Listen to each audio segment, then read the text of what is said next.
It is another episode of the RSL Random Fan Podcast. I'm your host, and I'm joined by Tyler. And Brennan. What's your name? my name is Brandt. Hey, Brandt. Welcome to the podcast. So Thank glad you. to have you. Yeah, it's almost like, we're an expansion podcast, and we haven't done this before. That's right. We can still win. We can still win. I don't know if I'm going to make it because of the altitude, though. Oh, yeah. That's always no.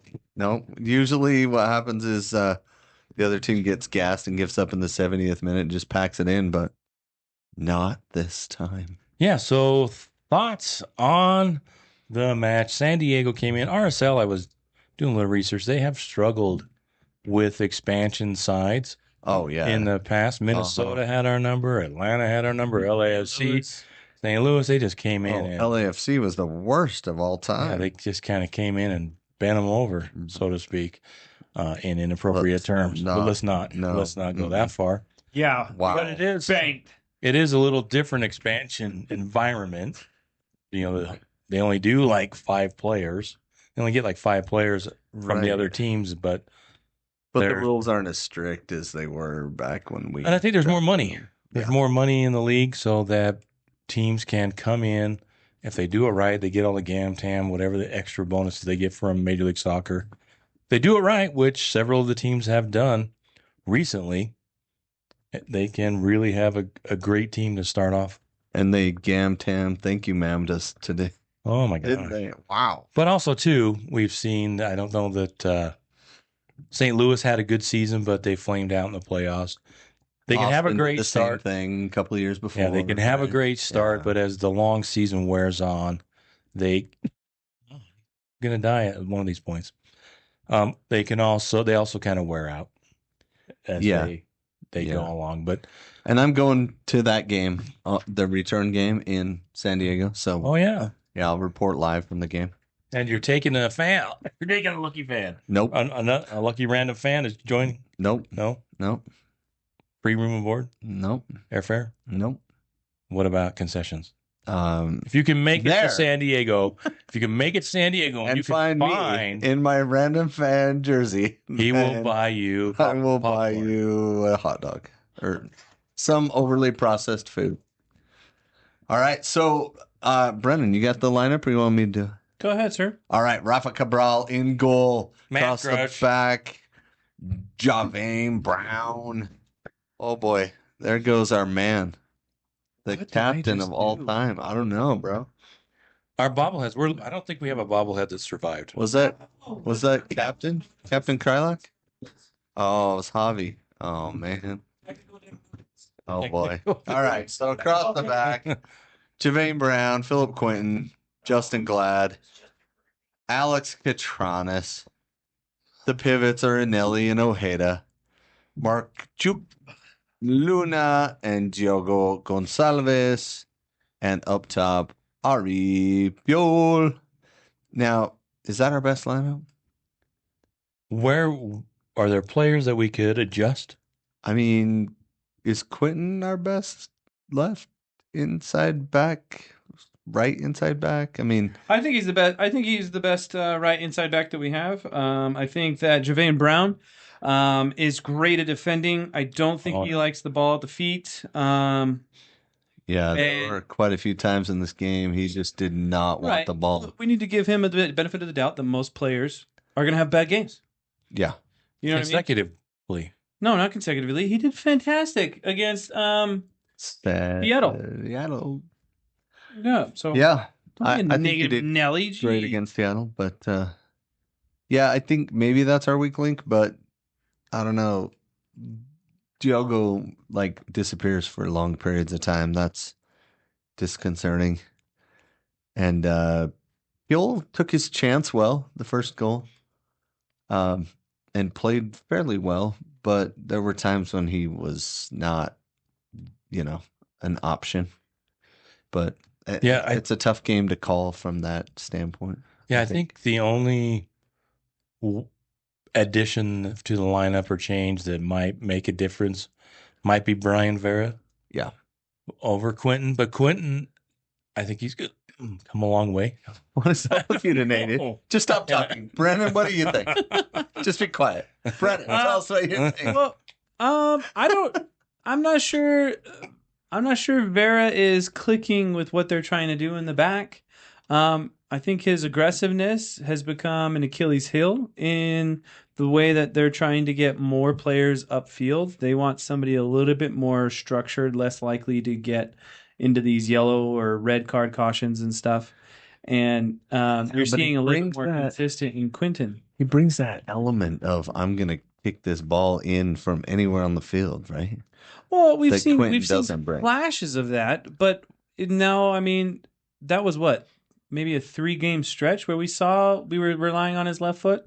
We haven't seen that towards the end of the last season playoffs. We didn't really see that. No, he scored in the playoffs. Remember they called it back? I still am not over it. I'm still not over it. Yeah. But I think what Quinton does bring is Quinton and Glad get marked as the center backs on our attacking goal kicks, right? And then that brings Brown in as a real attacking threat because he's really good in the air. And he got his head on 2 or 3 balls that I think they were aiming for him. And I think there was a mismatch. And I think we could have scored. And we just didn't quite get there, you know? Yeah. Which kind of story of this game, which I thought it was a horribly exciting game. I hate to say it that way, but it was horribly exciting. It was back and forth and 4-on-5 and then 4-on-5 and 5-on-4, however you want to say that. The attacking had 5 and the defenders had 4, and it was back and forth and back and forth and back and forth, and wow, that was crazy. Kind of like watching a fast break. Yeah, basketball just back and forth, back and forth. I thought, what was I going to say? Yeah, well, it was very exciting. We talked about that. We talked about that as we're watching the game. It's like, this is really entertaining. I could watch games like this all the time.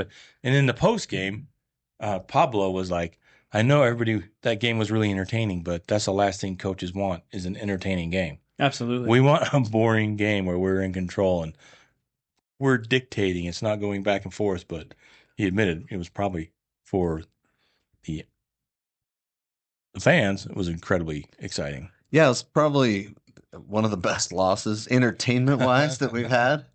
I mean, if we're going to lose, at least make it fun and entertaining. But, man, the story of the game, it's got to be those finishes. The finishes where we get so close, the goals open, and we just miss. Right? I mean, 3-4 times. 2 tap-ins, right? Where we beat the keeper and just missed the goal. So, I mean, we can break them down individually. But a lot of people were getting on the defense because we ended up giving up 3 goals. But I went back and checked, and Glad played really well. He kind of came off ticked after the game. You watched him go straight to the locker room and not really engage like he normally does post-game. He was not happy. Because, we can break him down individually, but... Well, I thought, too, one of the things that was really surprising about the game was that San Diego came out and pressed. Mm-hmm. Yeah, right off. Which is kind of antithetical, not what other teams do. Usually the visiting teams come in and do to what was our that, Brennan, did you get that? Word of the day? Antithetical. To be or not to be. Antithetical. Yeah, antithetical to what? It's the opposite of what most teams do. Yeah. Most teams come in and sit back, and they try and absorb RSL in the first half and then store up enough energy so that in the second half they can frustrate and come out and counter more in the second. Antithetical punks that they are. Yeah, jerks. That's what they are. But they came in early, and Jasper Loffelson played relatively well. Got a nice reception from RSL fans. But is his career over because he's starting as a right back? Generally, your career is based on how far up the field you start. So, does this mean this is his last position before he retires? Oh yeah. I think he brought a lot of hustle in the midfield for us back in the day, and because he hustled so much and ran so much, it kind of earned him that hustle moniker. And then he went to Colorado, and that's where he got his minutes there. But I think in San Diego, he's getting minutes at right back, and I think it fits him better. Also, too, the way San Diego plays, I think Jasper is really good with his feet, Yeah. and he kind of plays into their style of play. So, but if that's the case, that's where you go to retire. RSL's got 4 or 5 people at right back ready to end their careers. It seems like you guys can be. I don't know. I thought Javane Brown did not have a great game, and it's the second game where it looks like the last thing he wants to do is have the ball at his feet, and he spent more time passing back to Glad. Okay, break it down.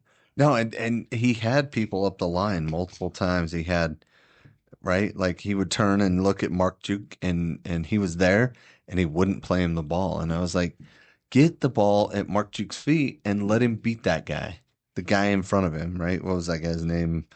It was Turskov, and then behind him was Negri. And Negri's the old man of the group. He's like 30 plus, right? I know I'm 50, so it doesn't really make sense that I call him an old man. But in soccer terms, he's an old man. And especially compared to Mark Juke, who's fast. Like, give him the ball. That's our matchup. That's our And I kept getting frustrated that wasn't happening. Well, were you equally frustrated with that? I was very frustrated because one thing the RSL has struggled to do the last few years is have that line breaking pass. There's so often where, and of course it happens all the time. If you talk to the strikers, I'm sure you're going to say, I'm not going to make any more runs because nobody gets me my runs, but that's what they're supposed to be doing.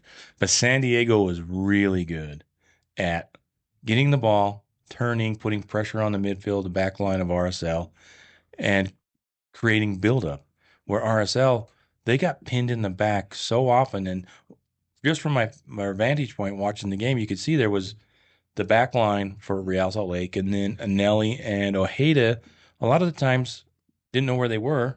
And then you would have this huge space that only had San Diego players and then our wingers and our strikers.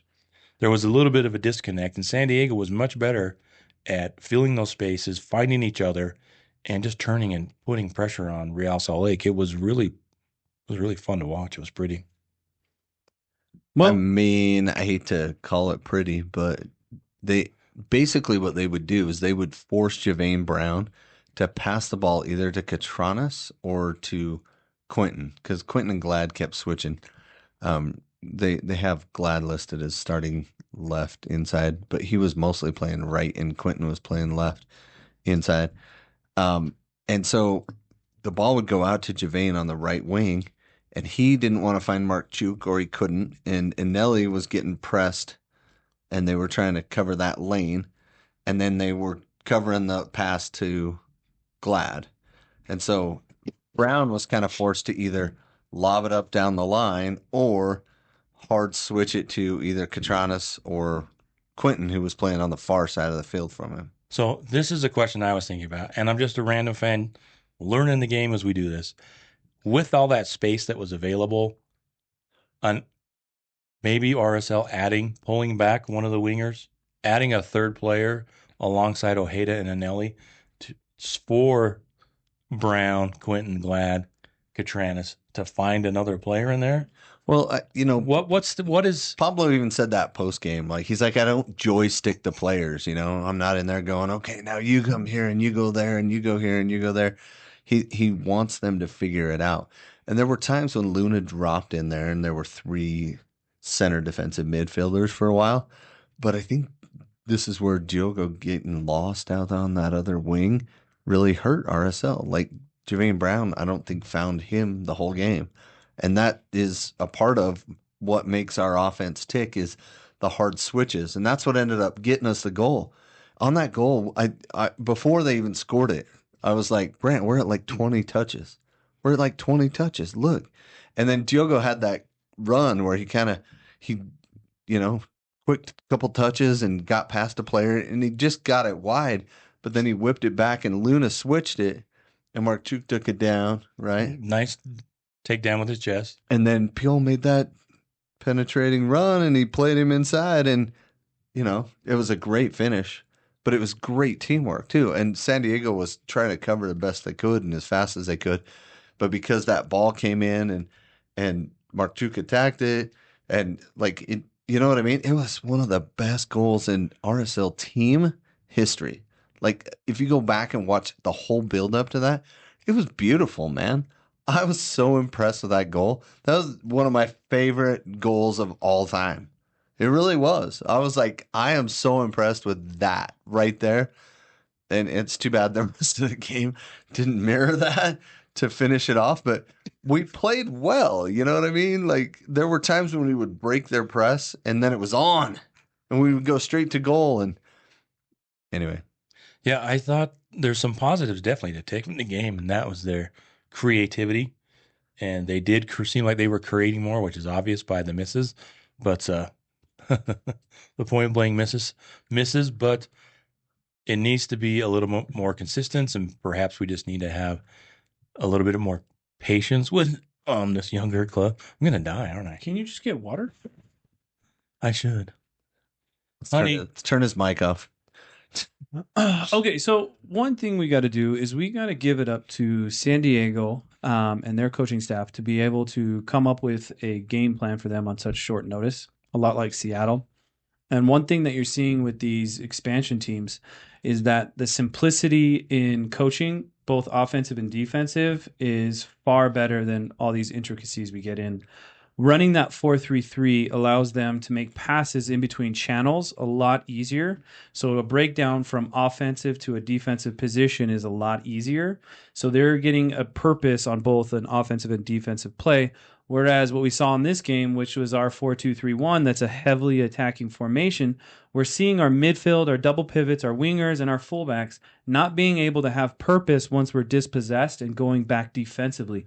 Having that watch the game again, seeing our back line isn't really necessarily to blame. Our back line is reacting to what our midfield is losing. Our midfield is starting to become a heavily offensive-minded team instead of having a dual purpose. We get caught so many times not being able to be in the right position in the midfield to stop their attack or their counter. They were able to be intricate later in the game because they had a more simplistic idea of playing football. And I don't really see an issue with our team overall.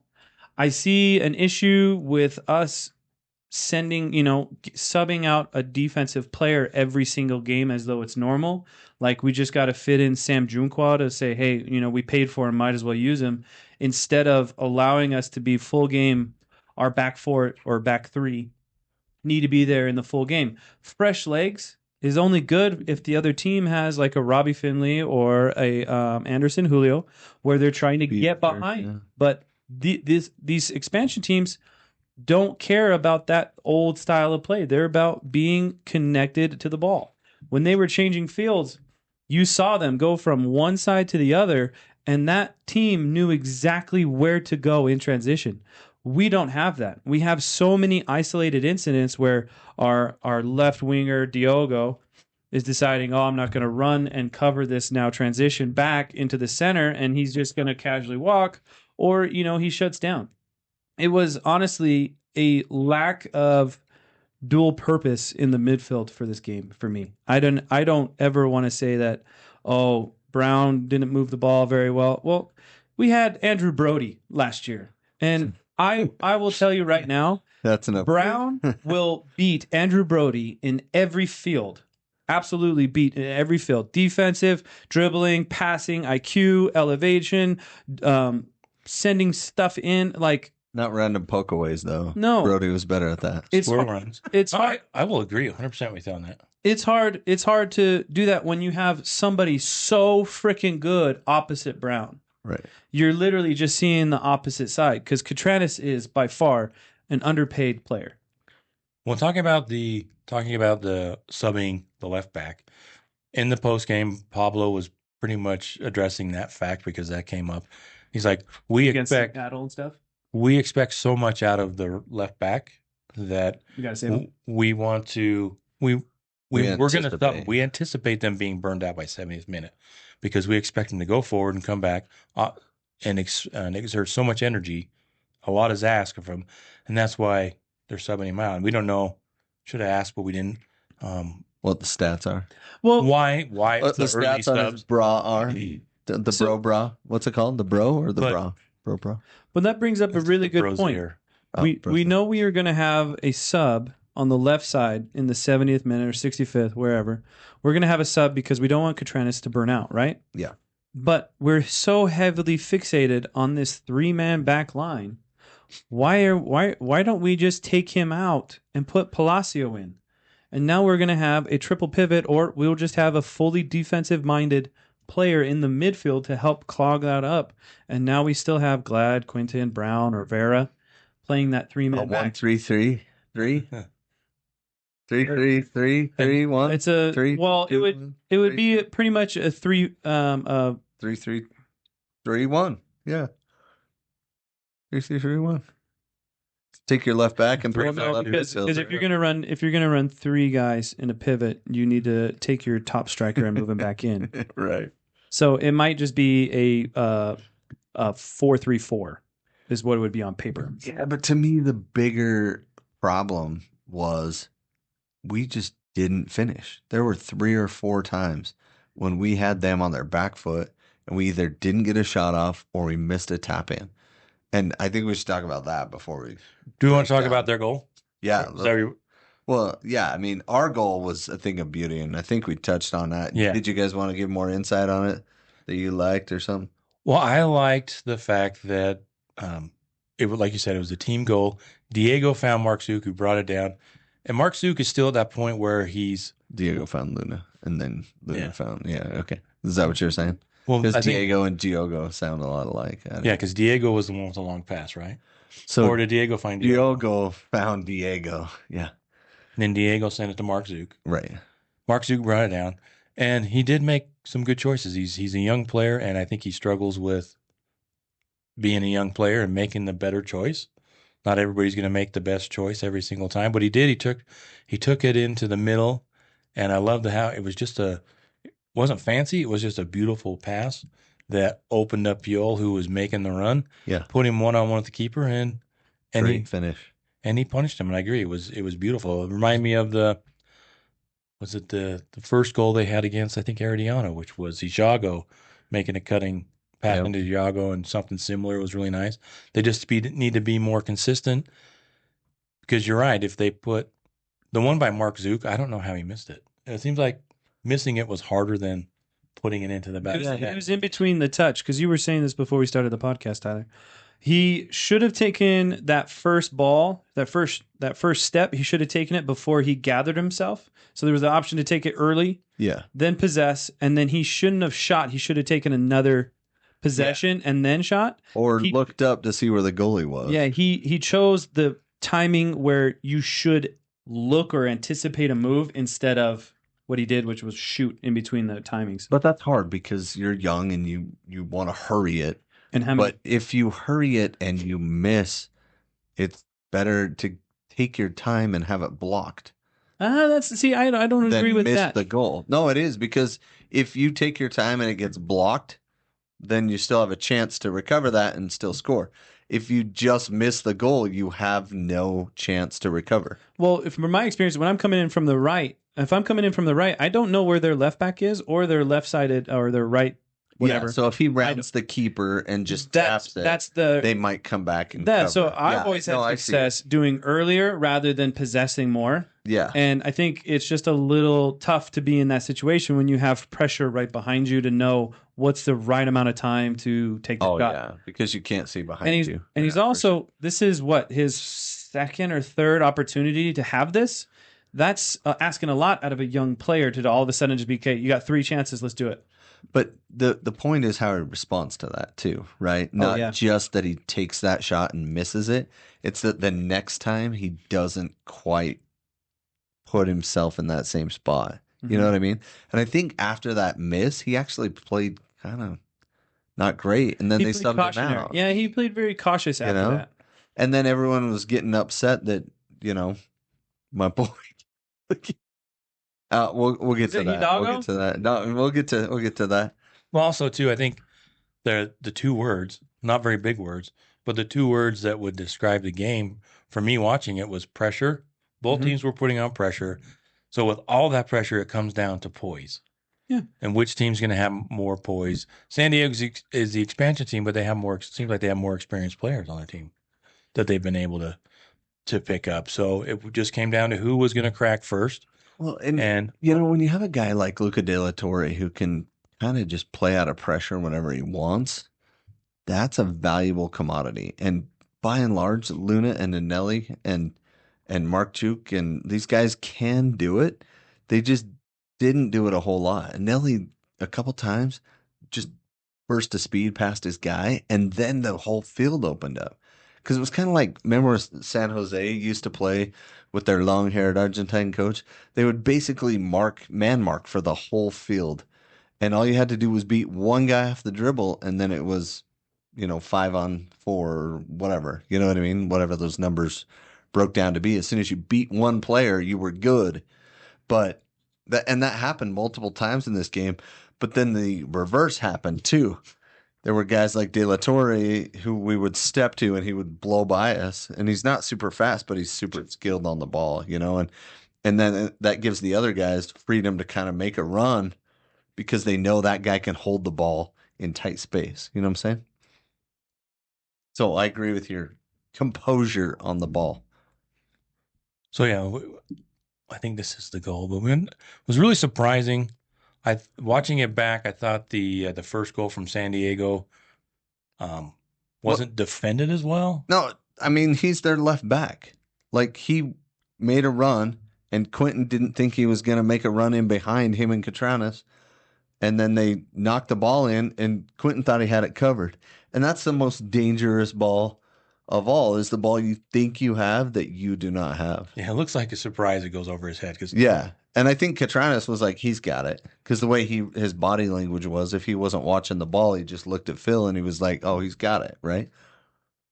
We're seeing the weakness of a 3-man back line. Because when they get possession like this off to the side, that right back has to come up and he doesn't want to fully commit. And now they're just switching and changing and they send the ball up to the middle. That's going to bring a lot of confusion if there's not a lot of, like you said, poise. Yep. And their left back gets all the way in between our left center back and our left back and heads the ball into the far post. It's simple classic football. It's nothing new, it's nothing hard. It's very simplistic, and you just have to execute the right place, the right time, and just make it happen. And their striker chipped it to him too, which is impressive. Yeah, it was their number 9. It was a really good setup play, but realistically, there is too much change and movement with the 3-man back line to not, like, there needs to be more solidarity between Glad, Quinton, or Brown, and then have Catranas be that more aggressive upfield player. There just needs to be a better understanding of what those 3 people's roles are, because when somebody changes or picks a man and makes him move, they gotta be able to look at more than just one thing, and that's tough. Yeah, one thing too that was impressive is their decision making. San Diego was very quick. Yeah, quick and simple. Yeah, Yep. and RSL tends to. I don't know if this is just how they practice or their coaching. I think we've brought it up last episode, where they kind of feel like they may be overcoached. Like they're always trying to make the right decision instead of make a decision. Like I think like they're being too intricate with what they're doing. Do you know what I mean? Like they're trying to make it more like, okay, you have to go here to then go here, and they're just trying to be like, not flashy, but overdoing it with their movements instead of what we call it in tennis, high percentage. Like you're going to go high percentage tennis, and that's going to make you win. Dude, that's what always frustrated me when I would play with my older brother. Like when I would play with him and he wanted to play striker, it would be fine. But then he'd go for the goal. He was always going for the side volley, the overhead kick. It's like he thought ESPN was watching and he was trying to make the top 10. You know what I mean? I was like, dude, just kick it in. There's nobody around you. You don't have to side volley that. Trap it and pass it past the goalie. Quit making a big deal and put the number on the goal. Oh, and the other thing with that is San Diego, I thought they gave the people with the ball more options. Mm-hmm. They found the spots. They were filling in the spots where people could be dangerous. Because on I guess it was De La Torre on the left side there. Yeah. man, the ball come to him, he like he wasn't even looking, just like no look pass to the middle, Yeah. and boom, they're going. So but when with RSL, and maybe it's just they're young. Although this is about the same team as last year, they should have a little bit more. They should be a little bit more cohesive. That's why I think maybe there's just so much pressure to make the right pass that just makes it worse instead of Or it could be too many options are being practiced. maybe there's You know, something. You know what I mean? Like there's like, okay, Dom's got this ball. Okay, now we could either go to this guy, we can do this, we can do that, we can do this, and now that's what they're doing is they're like, okay, which is the best option? Whereas we're seeing the San Diego, there was like maybe two options every time. What And- did Pablo say in the post game about that? Because you brought it.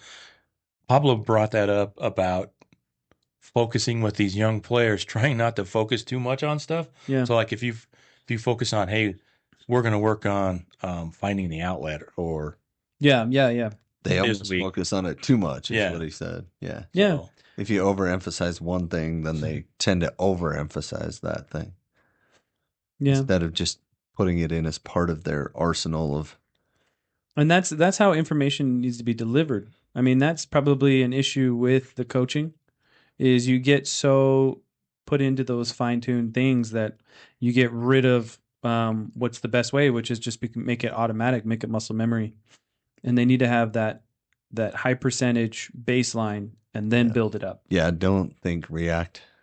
Yeah, you can Right. get over-educated in certain areas. Well, and there were a couple of really good saves that CJ De Los Santos had in the game, right? I think 23rd minute is where Anelli popped up and long shot, and it was going.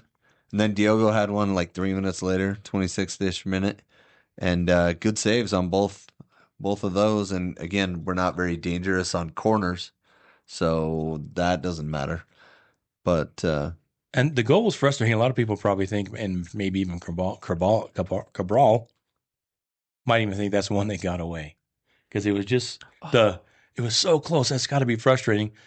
The chip in to Dryer in the middle of the Dryer. Or I believe Oh, so. Yeah, the guy that scored, Yeah. the first one or the second one? First one, First one. First one was Negri. Negri. It just kind of floated in there, and there was no speed. It just kind of redirected. That has to be a lot more hard for the keeper than the bang bang. Well, just barely inside the 18, and he set up directly in the middle of the goal. So now his angles are like he has to be able to be in between the two biggest angles that he has to block. So as a goalie, the only way you can shorten those angles is by coming forward.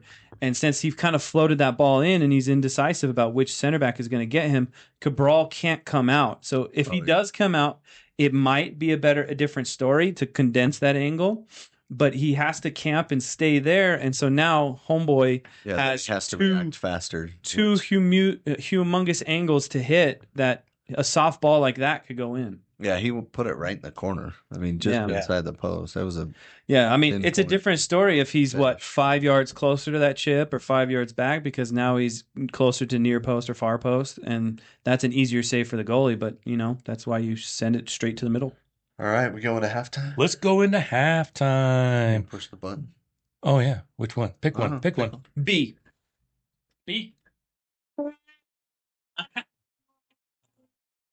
Limping into halftime, giving up a goal right before halftime. We almost gave up two. There was another chance right before half. Oh, the look you gave. So sad. There we go. Oh, so sad. So Limping into halftime. halftime. Anything you want to bring up? How about orange slices for the first half of the game?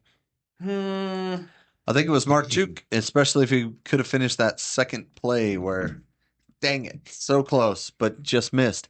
And the keeper kind of tripped and was going down anyway, so take that extra touch, mijo.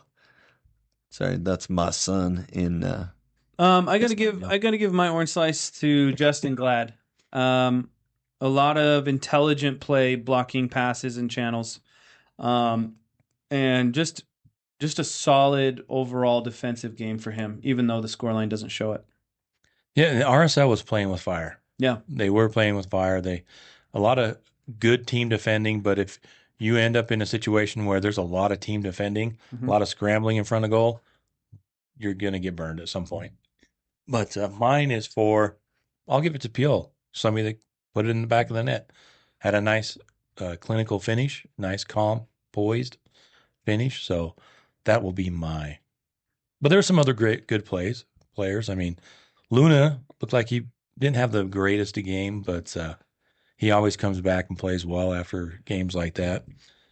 Well, so there's this thing called the Triforce. Have you ever heard of that? It's from Legend of Zelda. Oh, I was just And- I was going to say, is it Star Wars or No, the Triforce. It's the 3 triangles and blah blah blah power. Triangle Offense? And I think no matter what, Luna, Ojeda, and Anelli are going to be our Triforce going forward. They are literally the whole reason why we would score, make defensive plays, move the ball. Those guys do the job so well. I'm scared about Palacio and Ruiz. Like, we are probably, like, the way they're playing right now, I don't think Ruiz is going to be able to get back in. I mean, unless we change our tactics, but I'm loving Luna where he is in the middle there. Ojeda and Anelli just rocking it down. They're always going to get an orange slice almost every game. Yeah, and I have to say, I thought Glad and Quentin were a nice pair. It looks like that might be the starting Lineup going forward. lineup going forward. But Pablo did say, they played well against Seattle, so we kind of had the same starting lineup going into the next game for some consistency. But I think things are back to being more wide open, especially after you lose 3-1 to an expansion side, a good expansion side, to say the least. But yeah, I think there was some good play. I loved the fact that they were being creative and creating, which they didn't do in previous games, even against Herediano and Seattle, definitely against San Jose. But it's starting to come around, and I think you just have to have some patience. One thing we could talk about, I listened to the interview with Spence Checketts and Kurt Schmid today, I think it was today, about the reinforcements that are on the way. Hopefully, he definitely thinks we can get one in before the end of the window closes, I think April 4th. But there could be 2 or 3. Yeah. Just depends on how it all breaks down. One of the things he did mention is, Raul Diaz is not. yeah, we brought that up in and contact with the RSL. So if you think Raul Rui Diaz is on his way to RSL, that's not happening. no, We got the inside track for that. yeah, we were talking to somebody and Trey's like, we've talked to him as much as we talked to, who did he say? Like Ronaldo or something. I was like, what? Why would we want him? Ronaldo? He would score. No, goals for us. Oh. Rui Diaz, Yeah, no, he's done. yeah, he's 34. He's not. He would be a temporary. yeah, like somebody up top with some experience with those younger strikers to kind of build some confidence and bring him along. Well, that's why you hire a striker coach, not to hire a player. So hopefully there will be some reinforcements heading in. Got to find somebody to pair up with Diogo, because Diogo, man, he looks like a player that you have to find him. The game, he doesn't find the game's got to find him, and that's kind of frustrating. Although he looked better, and Kurt pointed out in his interview with Spence, which was really good, that he hasn't played a lot of games with us yet, and he's getting better. But watching it, I think he's a little too close to the Menendez line than I want him. Oh boy. He's no Morales at this point for sure. For sure. A maestro and no S. If you're going to have a designated player, they need to have an impact somewhere. Yeah. In the And game. he had the breakaway in the second half, and he just didn't even put it on frame. Like, I get the one with the Jago had, right? Jago took a heavy touch, and then he was getting too close to the keeper and just hurried and shot it, and it got blocked. But even then, like, you got to have poise in finishing. Like, that's our biggest problem. We would have been up 3-1 going into the end of the game. And I know the expected goals say 1.6 for RSL, but I think it was closer to 2.5. I think they just had some bad info or something in there. I think our expected goals should have been 3. I don't know. It just seemed like way higher than the expected 1.6. So by the 75th minute, we should have been up 3-1 and closing out the game. Yeah. For sure. And then we wouldn't have had what happened happen. you know. And Nelly said post game, he was like, "Hey, you know, we kind of were getting towards the end. We're getting impatient. We were kind of forcing a few things in, and we probably should have just put our foot on the ball and calmed down a little bit. And as captain, that's my job." And he kind of owned that, and I was like, "Yeah, it wasn't your fault, bro." Yeah, But it was good that he was owning it. Well, he was know? kind of pointing out too that they were still trying to win the game, Yeah, and at some which is point, good. yeah, you want it, but at some point, you know, where do you make the decision that That you it's want to okay secure the draw. result first, and then kind of counter and try and get the win later? But it's a young team, and they're learning. Unless I'm in the playoffs, we play to win. Because one outcome like this can be nullified with one win. Sure. Right. You know, And it takes 3 ties to make a win. if you look at the game as a whole and you're sitting outside of it, this is still a game that is a win for us. I think he was specifically talking about stoppage time. Oh, well, yeah. They kind of got into stoppage time. It's like maybe we should have had a little different focus, but at the same time, there was 7 minutes of stoppage time. Yeah, that's ample amount of time to make some greatness happen. And I think this was a really good game for us. Yeah. And then do you want to go to that goal? That second goal for them, or we not? Getting into some the other stuff you wanted to track down in between. Anything else at halftime? Just point out there's a great interview with Kurt Schmid. One of the things he said is probably going to be inside Major League Soccer, or someone that doesn't need an international transfer spot. fee. We don't have an international We've spot. got like man. 13 internationals already on the team. We don't have any room for that. So- And that counts both Vera and what's his name that got They're green working on cards. the green cards. Yeah. Yeah. They already got him. Vera got his. So yeah, but expect something to happen and they're working on it. Anything else on halftime before we jump into the second half? We gave away I think Austin Scroggins. Oh yeah. We went down and gave away the jersey, The Grid City jersey that we had the big giveaway. And you know, I saw somebody complain on Facebook, like, "Hey, why do the influencers get jerseys?" And it's so we can promote it and give them to you. And if you know someone who's an influencer who didn't give it away, they kind of suck. Yeah.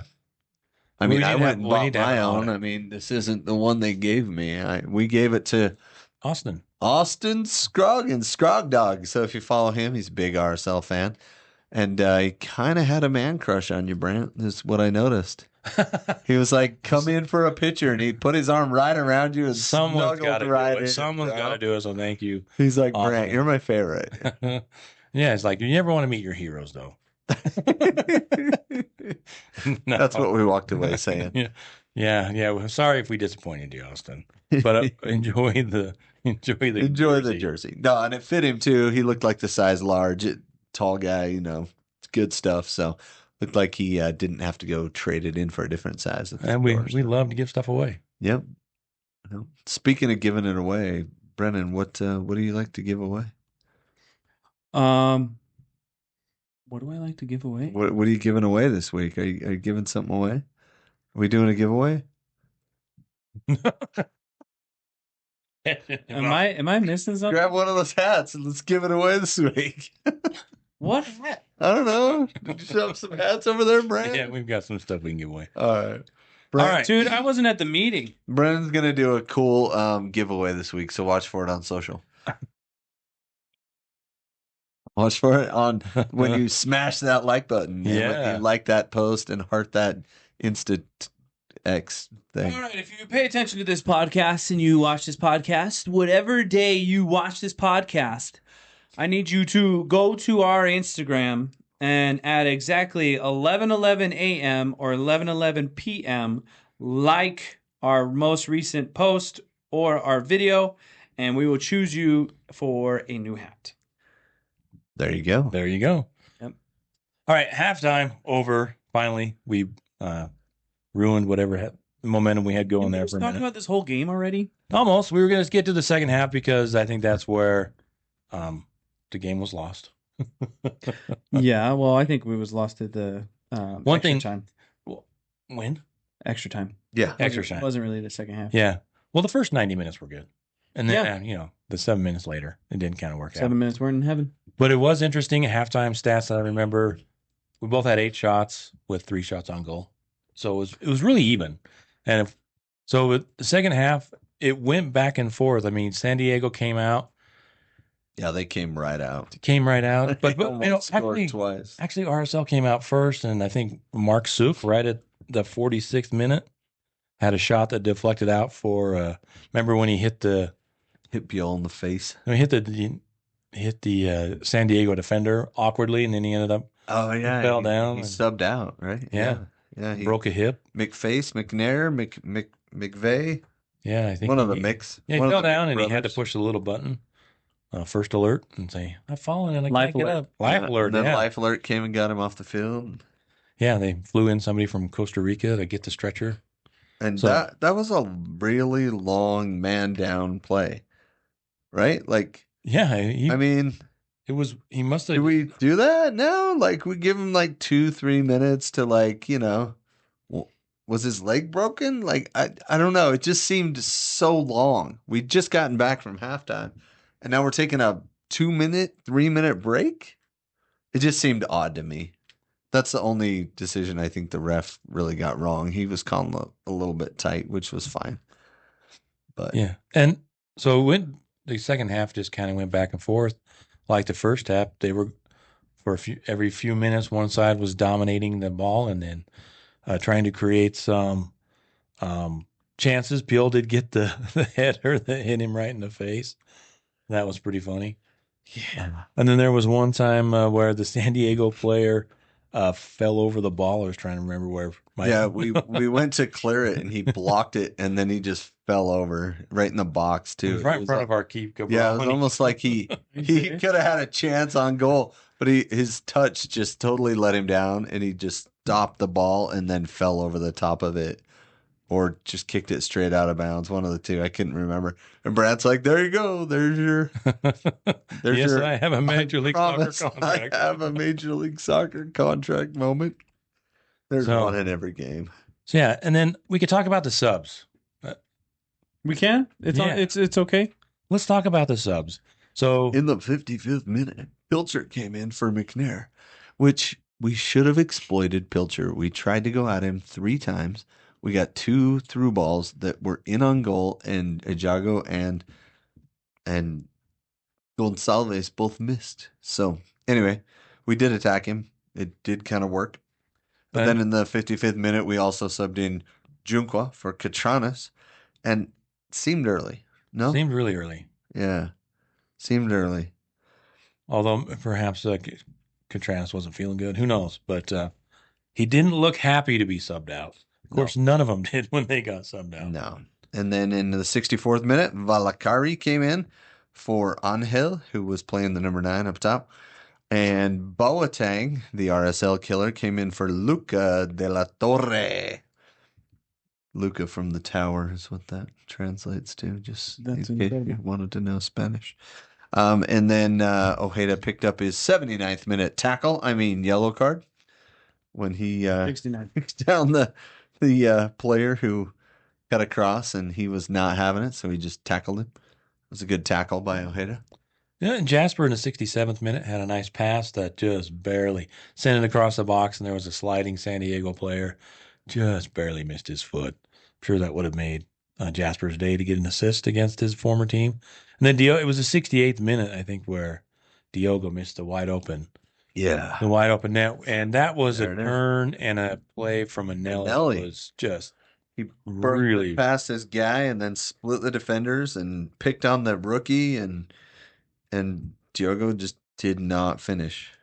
Then the 70th, it looked like Luna came out for Wolf, and Diego was not happy. Well, he wasn't happy a couple times. I remember that one time he threw his mask, and I was like, dude, put that mask back on. Don't be carrying that around. The ref could card you for carrying around something like that, right? Something's going on, because if you're gonna, it looks like this is a preconceived plan by the coaching staff to have these subs out. 55th minute, we sent out 2 people. Not 2, sorry. Well, We yeah. sent out the one Then for the Catranas because 70th. we're scared, and then the 70th we 3. send out Jago, Henry, and Wolf, and that to me doesn't seem like the players are on board with that. I don't think Luna wants to come out of the game when he's developing like he was during the first half. I don't see Piol needing to come out either. I don't understand that. I know Ajago's had a couple goals, but Piol's movement is far faster, and he's getting into a lot better spots than Ajago. And he still has that burst of speed when he gets to the ball. Ajago has that, oh, I got the ball. Let me slow down, gather myself, which can be a good thing. But Piol, in my opinion, was getting into such better space. Yeah, he looks like more of a complete player than Ajago does at this point. Yeah, and sorry, go ahead. I was going to say, in the maybe Piol has a better chance and does a little better job than Ajago did in the 80th minute because they played him on and he turns and his first touch is way too hard. Yeah, and he gets away from him. It gets away from him, and so the keeper beats him to the ball. Took it wide instead of. Yeah, and I think this is where we're getting into too much tactics. We're getting into this overly tactics thing. One thing I saw on this, when you look it up, if you look it up there, and it tells you who the managers are. San Diego has one manager, whatever his name is, I can't remember. And then it says game day manager for RSL. There's two guys, Polis and this other guy, and then managers Mastroeni. Yeah, I don't know if that means anything. Well if you watch them on the bench, those two guys are the ones talking the most. Pablo is walking with his arms folded, going back and forth. Those guys are scheming. And this is beginning to be less about feeling the game and more about what our tactics are before the game. And it's not working. Could be. You mean a negative Nelly right now. Yeah. And then remember that interaction around, what was that, the 70... It's your turn to talk. Go ahead. No, I don't want to talk. Say something. No. 73rd minute, they subbed out Kumado and subbed out Lawfulson and put in Kumado. And they subbed out Negri and put in Bombino, both young kids. Little guy, like Kumado, he's the one that made the run for the goal, which kind of sucks. But and then there was like this, I don't know. It again, I don't know why. Again, going back to the ref. Sorry, the ref. I think he sucked in two plays. I apologize. I got to go after him for the fact that he did not give our boy a yellow card. And the boy I'm talking about is Godoy. Oh, Godoy. Godoy needed a yellow, dude. He was demonstrative multiple times, made some very cynical tackles, and then said something. I don't know what he was talking about, but you know, our boy Cabral came all the way out of the net to shove him one time just for fun in the 76th minute and pick up a yellow card. Right? So, I mean, I don't know what was said, but clearly he was being a punk and nobody on our team was kind of getting him out of the way. So Cabral did it. Yeah, I like that. Like I said, I like what Cabral brings. He kept him in the game, stood on his head for a little bit. One thing, the last sub, I don't know what the deal is with Hidalgo. Now he's a winger. Who, Bodie? Bodie Hidalgo, he's a winger now because he's pushed off the right back position. And wouldn't Brook have been a better choice? I mean, is Bodie Hidalgo a better choice than Lachlan Brook? Going forward or going back? Either. Well, he's a defender. That late in the game, you want to have somebody who possesses the ball, not gives it up. I think Brook has shown that he's been able to get the ball taken away from him a little too often, which is not a good trait to have. But I think he's better going forward. He's more likely to score. And Hidalgo is there to kind of just absorb. He's not there to do anything positive or negative. Well, he had a chance. Took a crack at it. I think that do we block that? Somebody blocked that. I can't remember. Bodie took one that was really. There were some ill-advised. I mean, take some shots. I mean, but at some point, you know, we get back to making the right decision. Bodie took a shot. I thought that was ill-advised. The Jago, that one shot, I think it was his left foot where he had the ball out. He was outside the box, and he probably could have found an overlapping run. Yeah, he held it up and kind of had some build-up. But he took the shot. But he did take it early, like Tyler likes. Or who likes it? You like it. I like it early. early, so he did take an early shot. So I think they're learning. They'll go and watch the film and try and figure things out.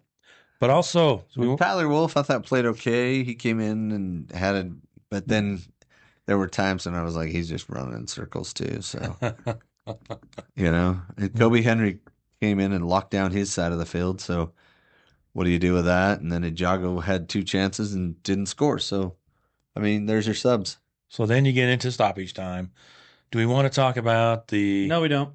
We don't want to talk about their goal. Well, you're the host. You tell us what to talk about. Let's talk about the goal then. Okay, that's better. You have to be so. So we hit the 90th minute and they show 7 minutes of stoppage time. And I'm like, I look at you and you're like, there's another goal in this game. I did say that. I'm sorry. It's my fault.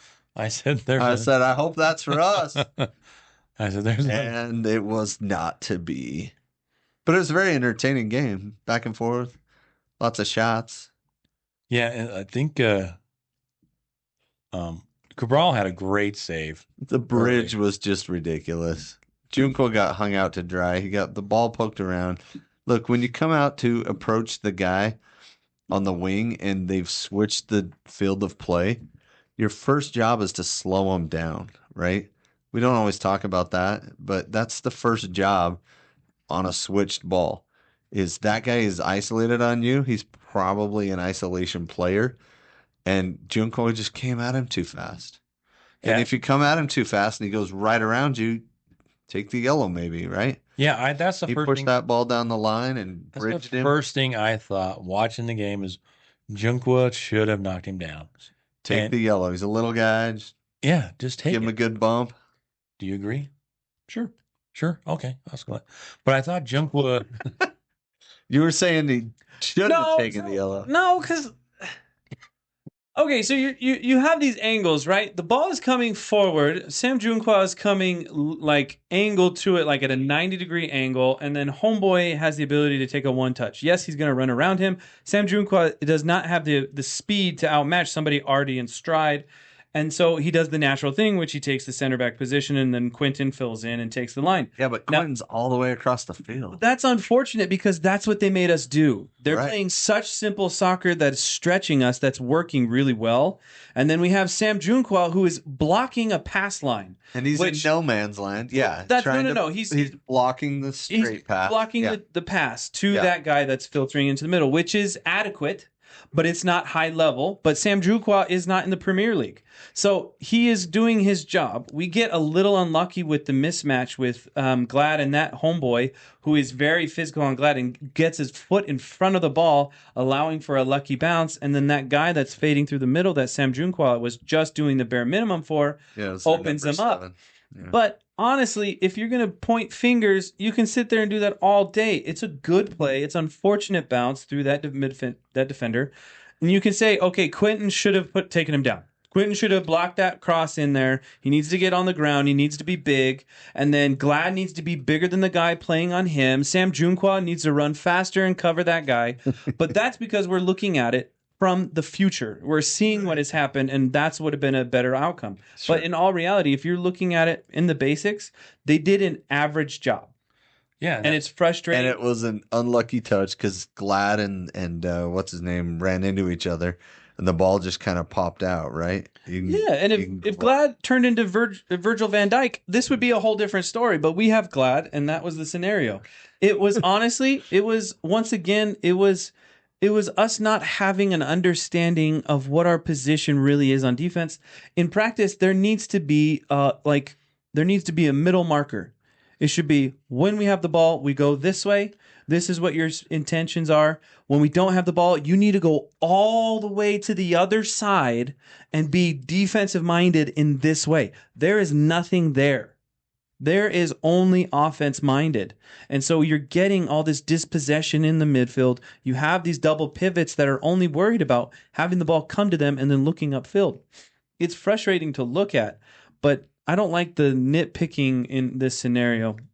Me personally. No, I don't like I it. get what you're saying, but watching it live and being there, you could sense there wasn't a ton of urgency with Junqua.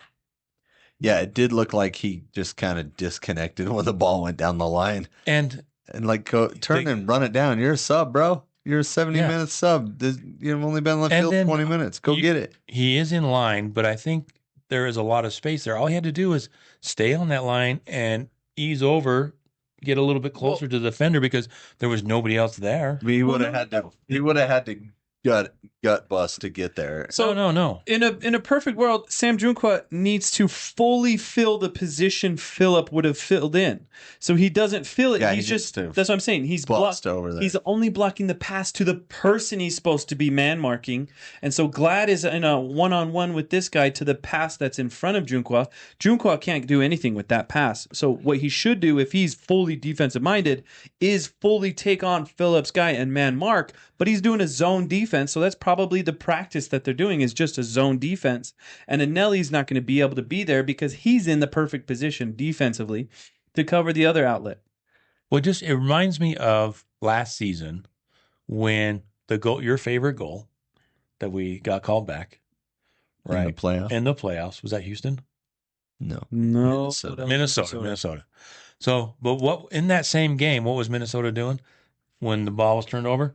They were getting onside. Yeah. And it kind of reminds me of that where Junqua, he's probably doing exactly what he could have done, should have done.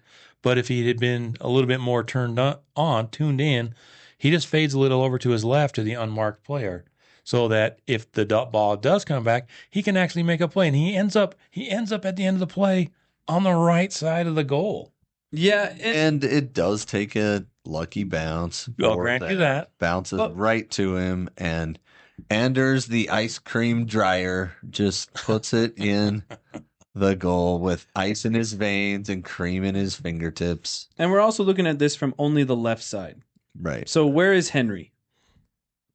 Where's Henry? He's over there on the right there. Right there. Coming over late. Well, So there's plenty of. that's what I'm saying. We can point fingers here all day and night. Yeah. But it honestly, it's what we're doing when we don't have the ball. And like you were saying before, we're being too intricate. Like we're getting so lost in this, like, oh, we can score goals this way, we can score goals this way, blah blah blah. Whereas that's why these teams are able to open us up. That's why St. Louis had our number so well. What was our first game? It wasn't like 4-0 against San them? Jose. Not San Jose. No, I'm talking about last year, yeah. St. Louis. Yeah. It was like 4-0. Yeah. And that was because they just came at us with the most simplistic play. And that's what's going to happen every time we see this expansion team. Somebody who does simple stuff so that way they can get going and be successful right off the bat.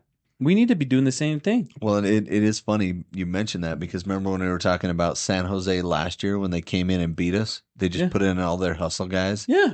And they beat us 2-0, right? Just simple soccer. So, Yeah, there's a little bit of a disconnect.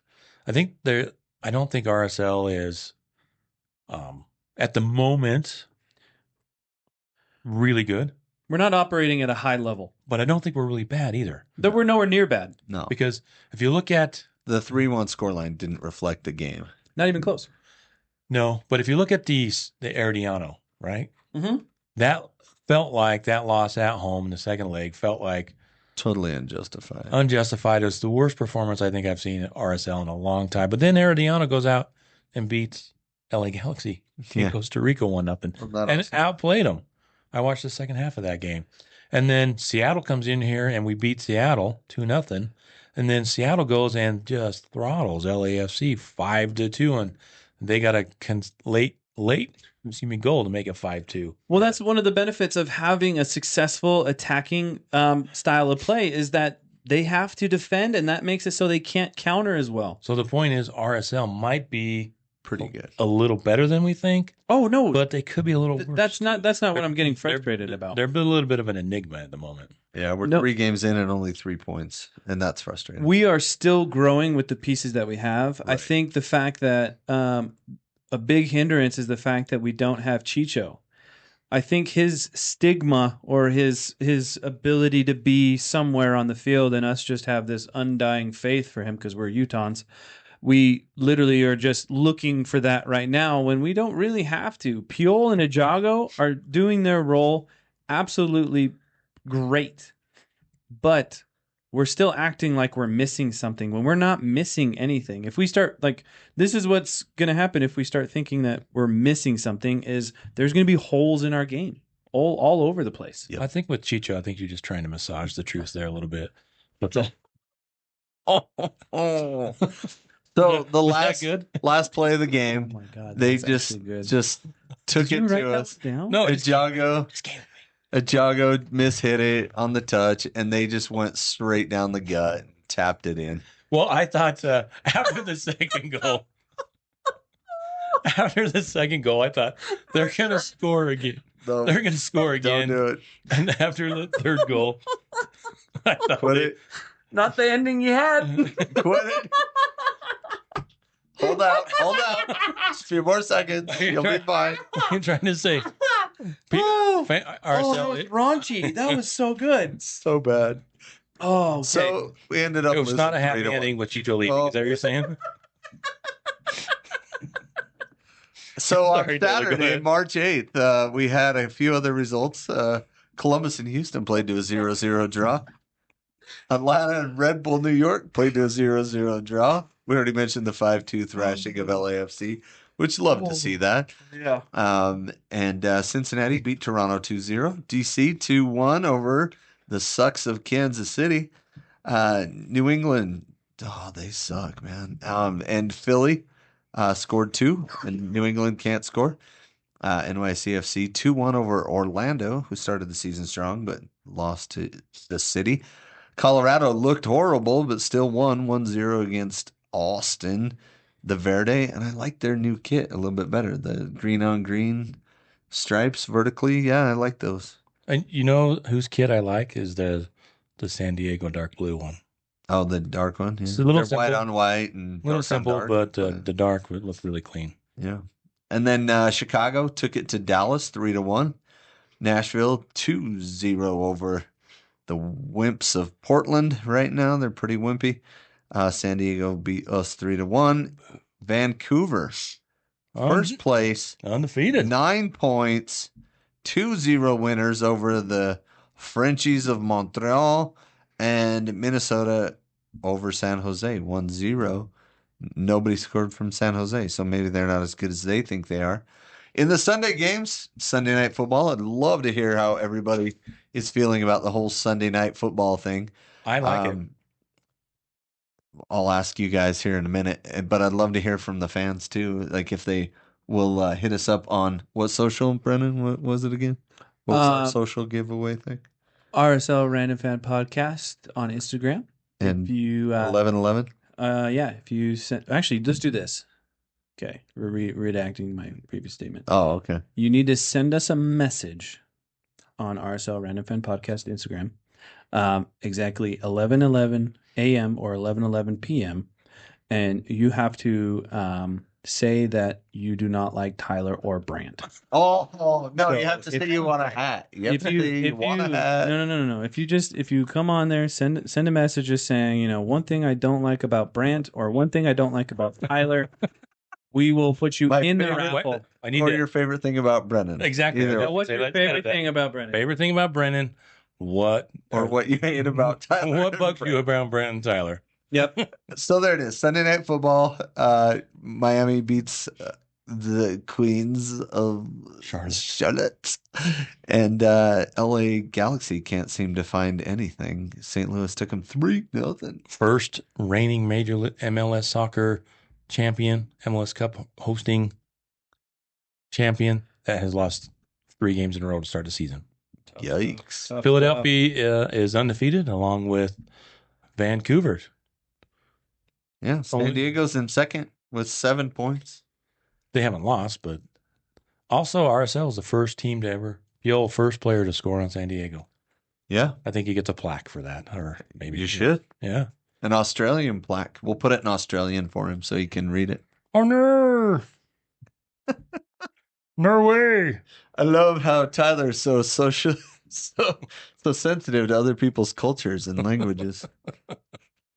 Yeah. All right. So that's it for that kind of stuff. And get into the Come On Crawley update. They actually got a tie.